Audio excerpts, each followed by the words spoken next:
name is Yang Chandra, and today we're going to talk about the B-lender case study in Langley to see what are the main benefits for the applicants.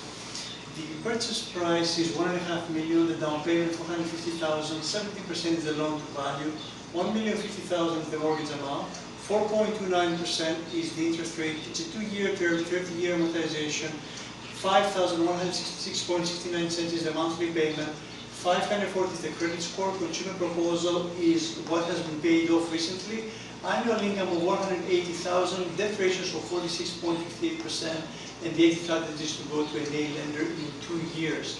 So in this situation, the applicants benefit because of their low credit score and extended debt ratios and the recent consumer proposal that we just paid. They can't really proceed to an A lender because they need a 2-year re-establishment period. So this is a perfect solution to repair the credit and move forward with everything in line. Thank you so much for watching and have a wonderful day.